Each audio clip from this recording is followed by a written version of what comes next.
Hey YouTubers, I got me a new tool and I was going to show you guys some things that I did to it. There's a lot of videos on this 4x8 Harbor Freight bandsaw by Central Machinery metal cutting saw. There's a lot of videos out there by it, but I'm going to give you a few tips that nobody else has done that I found out about these old things. And as you can see, I built a roller stand on it. I had a booger of a time really putting this thing together, and I found my first good trick is when you uncrate it and you get this top unit out, get something like that and put this unit on its side. Then take your legs and bolt them up. Bolt up both legs, and then you put this little catch shelf right here. Now, I kind of wondered what that shelf was about, and it's for catching debris and crap that falls down. You'll see all that right there. I put another shelf on the bottom to be able to put tools and stuff on. Another trick. Another tip nobody's told about is read your assembly manual, instruction manual thoroughly. Get to know this thing. Go on YouTube and look at all the videos they got about this out there. There's a lot of good videos out there. Now, I had a bunch of these flat-proof tires left over. Got them on dolly wheels. And the back one I used all thread. You see I got a nut both on the inside and the outside. It's a nylock. And then I use conduit, just a hoop conduit on the bottom with some screws, and that just holds it in place. And I got it on a stand so I can move it around, because if you've seen the other wheel system that this thing got, it's crap. Also the fact that I got an SB2 floor here, and I'm going to be taking it outside to use it a lot. Okay, a couple of tips that I found and done that I'll show you guys. Right here on this cover, I built a little quick takeoff. They got a Phillips head screw that goes in right here, and I found in my metric pile of screws, I put this wing nut on top, and then I put a nylon lock nut on the bottom, and I just tightened it up. And that's what holds this together right here, so I could pop this loose. Another tip nobody talks about is this little thing right here adjusts the cover at the bottom. See how it goes up and down? That's the cover, that's your wheel right there. And it moves it. The problem is that when that thing is down and you try to open this door, it hits right here. So you got to move that all the way up before, you don't want to come off now, before this comes out. Okay. A little trick I did is I put a bunch of silicone sealer along this, and I tried to let it dry a long time because your rattles up here are horrible. And I put them on this inside edge right here. Sorry that it looks terrible, but oh well. Yeah. Clean that out. Every now and then you want to look inside there and clean all that gunk out. My screw comes in right about here, and I've measured it, and it won't touch my blade, which is good. There's videos about there on how to adjust these all out, and y'all need to watch them. And I'm not going to try to teach you guys, because that's wasting time. And there's a lot of good videos out there already about this. But one thing I will recommend is take these two off. Sand this down, because there's crap on here that will make this almost impossible to get back and forth. Just take a jitterbug and go over it and sand it down, and then get you some liquid rinse or something like that to kind of spray on there and keep this clean. Now, one of the first things you need to do is get your blade straight And that one gentleman was talking on YouTube. He lines this up on 0, and he calls this 0, and he does everything off this. If this is at 0 right here, then that's where he does this. Now another tip is that when you got your table on right here, it's not going to come down there. I got to stop right here, and I got to stop right here. And I could not find these at first when I was looking for them. The book's kind of archaic, you know, and it's hard to figure out, but this stops that from coming down like that. And then there's a stop right there that also has a pin in it like that. On this thing to stop the rattles, like I was showing y'all, I put the silicone on this inside seal, and I put some against the belt guard into here.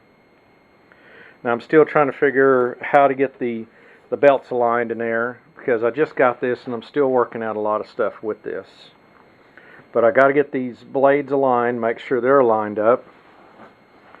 Also, another tip is I'm going to check the fluid in this gearbox. There's a gearbox underneath this cover, and it's best if you have it down. Like if I was to open it right now, it would just drain out everywhere all over this. But check this out real quick. And another tip was that a guy said is take that belt off and just rotate that and feel how these gears turn. And if there's a rough spot, I mean, if it turns easy, you're okay. But if you turn it and it has a little rough spot, he said take it open, and he took a file and worked down some bugs off some of them gears inside there. But another guy also said put synthetic oil in there, and that'll help it out. Another good tip is that these have these adjustable heads, and you want to run this down as far as possible to get it as close to the stock, whatever you're cutting, because this is what supports your blade. Another good tip is go buy a really good blade. That was another good tip on that. But I guess the best one that I could show is that this stand that I done. The stand and putting this thing together, I had a heck of a time putting it together. But this one, I had an old 5/8 rod just laying around. I cut it down, and I welded some washers to the ends of it. So it's pretty permanent. But these are flat-proof tires, and they're not going to go anywhere. And that's 1x3 stock right there. And this side is just right on the inside of that leg, and the other side I just notched because it just needed just a little bit more to fit right there. But this shelf right here is mostly to catch junk and crap that falls off of cutting from the blade. So that one is the one you want to use to put your tools and stuff on. Now this, I'm able to move this around. I still kept the original handle, and I can move it around really good. And that was one of my goals with this, because it just, you can't move it. But now I have the ability to roll this booger around just anywhere. Like that second one I was telling you guys. Take this unit right here, when you get it out of the box, lay it on its side. Then bolt these legs onto it. That's the easiest way to do it, and then bring it back over and stand it up. I had a devil of a time working with it. It was really extremely hard. Now if you got a cement floor and stuff like that, I mean, and you want to keep this permanent, yeah, I wouldn't do the stand. But if you're like me, you're going to move it outside, move it here, move it there, man, I made it really portable. And so that's a neat trick right there. I'm going to spend some time, I'm going to get this thing all adjusted out and cutting part really square. There's a good video of a gentleman out there who's been doing this a long time, and he got his so good that he cut a sliver off a piece of aluminum stock, 0.0095. That's 9.5 thousandths of an inch. He cut a sliver just that thin, and so these can be made to work good. But insulating that piece up too really keeps the noise level down. But I'm going to be adjusting this thing out, and I'm going to be using this a lot. This is really going to be a big help. Now with Harbor Freight, you're going to have to learn how to use your coupons, because that's where your savings are going to come in right there. Is learn how to use them coupons with these things. And on some stuff I buy the extended warranties. Sometimes I think they're rackets, but I mean, you know, it's kind of a gamble. It's an insurance policy when you're buying one, is basically what it is. So, you know, it's nice that they offer it, but I've never really had trouble with Harbor Freight stuff. I know they're made in a country we don't like, but the products are been pretty good to me. And a place over in town, they know me so well, they've always treated me good. So, learn all your things, all your adjustments on your machine. That comes out of that book. You know, keep a little can of liquid wrench or something around, you know, and make sure your roller's not binding up and other stuff like that, you know. Take care of your equipment. Keep it clean and stuff like that. But man, I'm excited to have this thing. I could do so much with it. And once I get everything all lined up and all with it, man, I'm going to be going to town with this thing. Got all sorts of neat projects I could be working on, modifying and making. So if you want a stand that can get this thing around a little bit better, that'll do it. Silicone up this thing right here. Lord, does it make noise. And I seen a guy who showed well,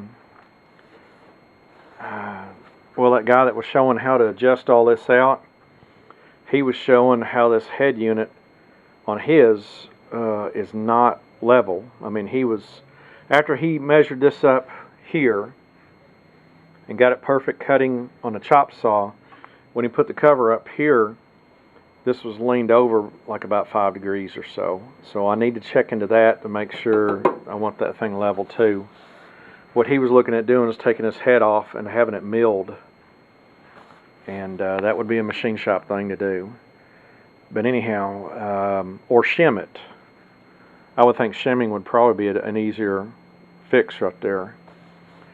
But anyhow, learn your stuff. I got a good idea right there. This was a good deal. Look at all the videos on YouTube. Get to know this thing. You'll be amazed on what you could do. I watched a guy who was taking tubing and showing how to do what's called fish mouths or notching of the tubing, to where he could do tubing together with just one of these and not using a tube notching machine. And he said with these, you're working a lot faster anyhow. So that's where I'm excited about doing for stuff like this and this. So anyhow, guys, that's a few of my tricks and tips that'll help you out. Like I say, look at all the videos out there and you'll be amazed. And there's a lot of good information out there. And hopefully this will help somebody else out.